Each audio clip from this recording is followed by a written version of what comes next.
안녕하세요. 김호준입니다. 지난 월요일 우리 외교부와 중국 외교부는 교류 협력을 정상 궤도로 회복한다는 동시 성명을 냈습니다. 중국과의 사드 갈등이 봉합 국면에 들어섰습니다. 야당에서는 굴욕 외교라고 비판을 합니다. 한마디로 중국의 경제보복으로 우리 기업이 입은 경제적 손실에 대한 보상, 사과를 받아냈어야 한다는 겁니다. 그런데 사드 배치로 인한 중국의 보복은 없다고 강조하고 또 강조했던 게 박근혜 정부 아니었습니까?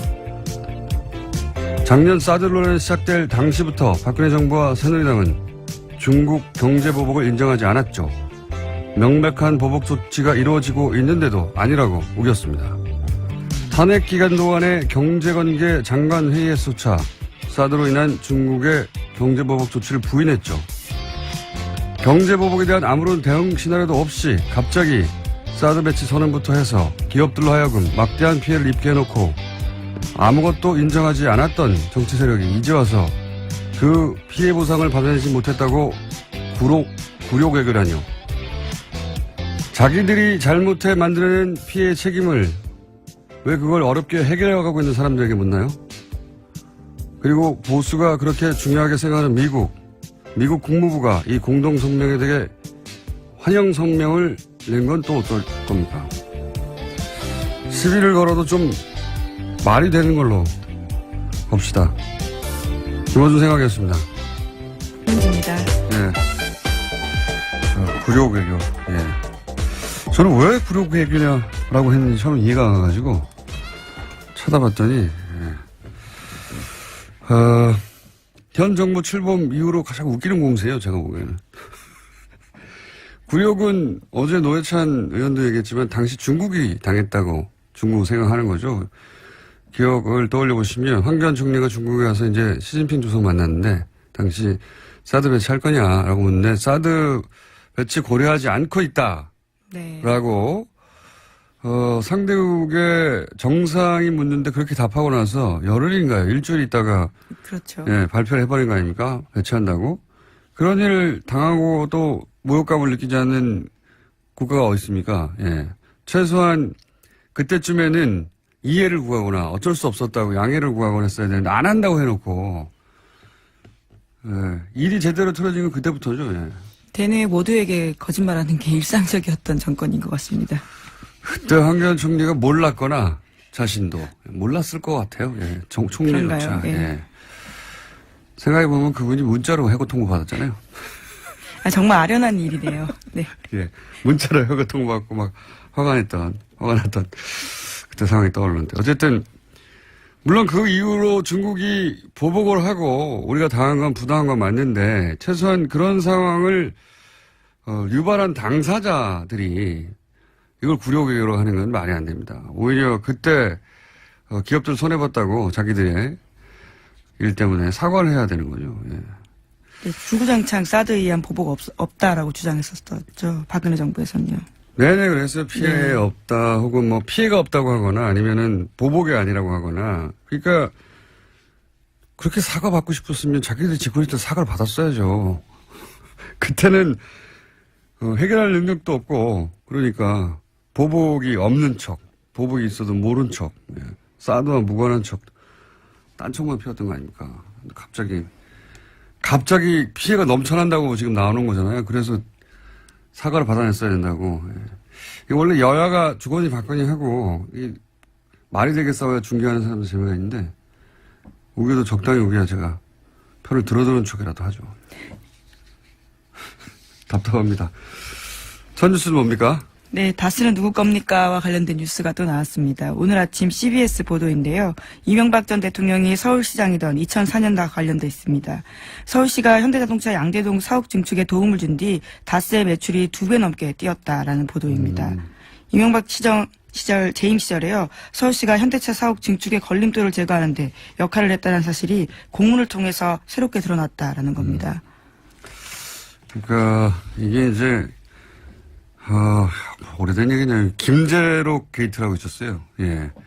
서울시장 시절에 그때 사실 검찰 수사가 이루어졌었고 한나라당, 당신은 한나라당이었죠. 한나라당 내에서 진상조사에 나와가지고 이거 뭐 명백하다. 인허가 로비가 있었다. 이런 얘기가 있었고요. 근데 이제 더구나 그때 이 수사받던 서울시 공무원도 자살했어요. 네, 그렇죠. 검찰 내에서는 심지어 현대차 건물은 반은 불법으로 지어졌다라는 이야기까지 나왔다라고 합니다. 명백한 사장이었거든요. 근데 수사를 하다가 멈췄어요. 당시에. 흐지부지 됐었는데. 김재록 게이트 이렇게 불렀었습니다. 그때 왜냐면 그 로비를 한 브로커 역할을 하는 사람이 김재록 당시 어디 회장이었는데. 네, 인베스투스 글로벌 회장이라고요. 그거 어떻게 다 기억해요? 예, 여기 기사에 나와 있습니다. 어쨌든 김재록 게이트라고. 네. 근데 그리고 나서 다스가 2배로 매출이 떴다는 거 아닙니까? 네, 그렇죠. 서울시장이. 이게 NB 휘나미난이라고요. 예, NB적 현상입니다. 이게 민원 해결과 사적 이익이 확실한 수당물을 만드는 이명박 전 대통령 주변에 이런 일이 많습니다. MB 휘나미난 적어놓으세요. 어디요? 네, MB 현상이요. 네. 예, 이번에는 이제 문서가 나오고, 예, 그리고 그냥 봐준 게 아니라 그냥 봐줄 리가 있나요? 예.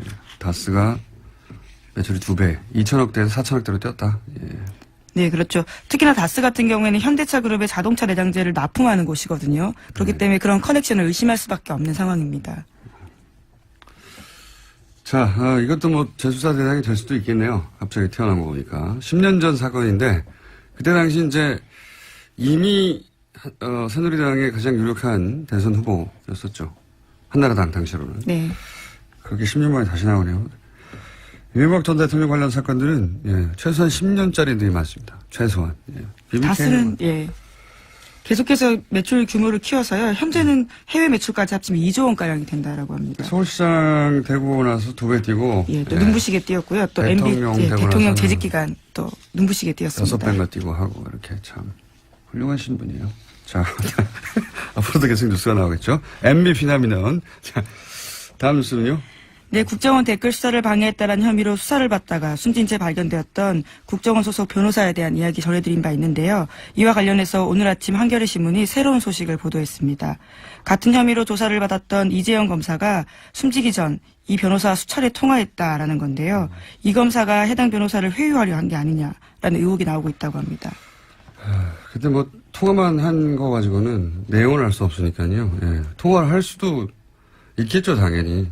같은 사안으로 조사를 받던 상황이니까. 이제 여기서 사실은 유가족 입장도 들어봐야 되는데, 유가족이 이럴 경우에 이제 잘, 취재에 응하지는 않는데, 통상 유가족은 자살을 정말로 했다고 하더라도 대부분 유가족들은 받아들이기 힘들어 하죠. 그래서 갑작스러운 죽음이기 때문에요. 자살할 이유가 없다고 이렇게 말하기 마련이긴 합니다만, 유가족 관점에서 의심스러워할 대목들이 있을 겁니다. 네.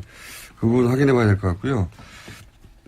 그만하니까 생각나는데 매우 특이하게 이런 류의 죽음에 대해서 자살이 맞다고 유가족이 거꾸로 이야기해 준 제가 기억하는 거의 유일한 케이스가 소위 마티 자살 사건이죠. 예. 그때 자살이 맞다는 뉘앙스로 오히려 의혹을 해명하는 역할을 부인이 했었죠. 예. 네, 근데 그 건 같은 경우에는 최근에 국정원개혁발전위원회가 발표를 했었는데요. 또 자살이 맞다 이런 결론이 나오긴 했습니다. 문서상으로는 특이점이 없다. 자살이 맞는 것 같다라고 했는데 예를 들어 그게 블랙 오퍼레이션 흔히 말하는 이었다면 거기 써 있을까요? 여하간 저희가 방송을 시작한 이후로도 이런 류의 자살이 굉장히 많았는데요. 예. 관심을 가지고 계속 저희는 지켜보고 있습니다. 유가족도 접촉을 한번 해보고요. 자, 다음 뉴스는요. 네, 국정원 특활비 관련된 수사가 계속 진행되고 있습니다. 이번에는 청와대가 지난해 4.13 총선을 앞두고 새누리당 내 경선 등과 관련해서 비공식 여론조사를 했다라는 건데요. 이와 관련해서 5억 원이 들었는데 그 돈을 청와대가 아닌 국정원에서 냈다라고 합니다. 요 상황은 이 발언과 연결해서 봐야 됩니다. 저희가 이 비공식 여론조사, 뭐 청와대가 여론조사 할 수 있지 않냐 이렇게 생각할 수도 있습니다. 근데 문제는 이제 이게 비공식이었고 당시 이 여론조사의 의도가 뭐였냐를 볼 수 있는 당시 상황에서의 박근혜 전 대통령의 발언을 일단 잠깐 들어보시겠습니다. 이제 국민 여러분께서도 국회가 진정 민생을 위하고 국민과 직결된 문제에는 무슨 일이 있어도 소신 있게 일할 수 있도록 나서주시고 앞으로 그렇게 국민을 위해서 진실한 사람들만이 선택받을 수 있도록 해주시기를 부탁드립니다. 기억하실지 모르겠는데 당시 이제 유승민 의원이 소위 탈박 선언을 한 거죠. 네, 일종의 배신의 정치로 찍힌 네. 바가 있습니다. 그래서 진실한 사람을 뽑아달라고 진실한 사람 얘기를 굉장히 많이 했어요. 그때 당시에. 지난해 4.13 총선 전에 있었던 박근혜 전 대통령이 이제 진실한 사람, 저런 사람은 떨어뜨려야 된다는, 소위 친박이었다가 탈박한 사람들에 대해서 이 여론조사가 이상하다기보다는, 대단히 특이하고 이례적인 것은 쓰임새가요. 예. 예. 당시 TK 지역은 어차피 자유한국당, 당시 새누리당 인사들이 당선되게 돼 있어요. 그렇지 않습니까? 거기를 굳이 이런 돈을 들여서 비공개 여론조사를 한 이유가 뭐냐? 이제 소위 말해서 진박을 골라낸다고. 네, 진실한 박근혜 편인 건가요? 진박. 그렇죠. 그래서 예. 진박이라고 했었어요. 친박을 넘어서 진박을 골라내는 선별 작업을 한다고 했었고, 그래서 이거는 단순히 여론조사가 아니라 박근혜 전 대통령이 찍어서 원하는 사람이 되게 하도록 만드는 그런 구도가 어떤 사람을 통해 가능해지겠는가 하는 거를 골라내는 명백한 선거 개입이죠. 대통령 자신을 위한. 그러니까 몰래 한 거 아닙니까? 그러니까 일반 여론조사 청와대에서 하거든요. 예, 그건 그냥 청와대에 주면 되는데 그건 들키면 안 된다고 생각하니까 이 돈을 땡겨온 거죠. 국정원에서. 들키면 안 되는 여론조사였던 겁니다. 자기들이. 왜냐하면 목적이 이랬으니까요. 네, 심지어 해당 여론조사 같은 경우에는 최근에 해산했다라는 오늘 아침에 머니투데이 보도도 있습니다. 단순 비즈니스상 이유로 인수합병 될 수도 있죠. 물론 수사가 자신들을 향한다는 걸 인지해서 그랬을 수도 있지만 여간 이건 단신에 해당되는 것이고 당시 여론조사 기관이. 그러니까 의혹이 들었지 않겠냐. 의혹이 저는 자세히는 모르겠지만 업계에 있지 않아서 굉장히 큰 돈이거든요. 이 정도면 특정 지역에 총선 출마 예정자들이나 이런 사람들을 여론조사하는 대구 경북에 지역구가 몇 개 있다고요. 예, 굉장히 큰 돈인데 잠시 후 리얼미터 권 실장 나올 테니까 불 들어와 있네요.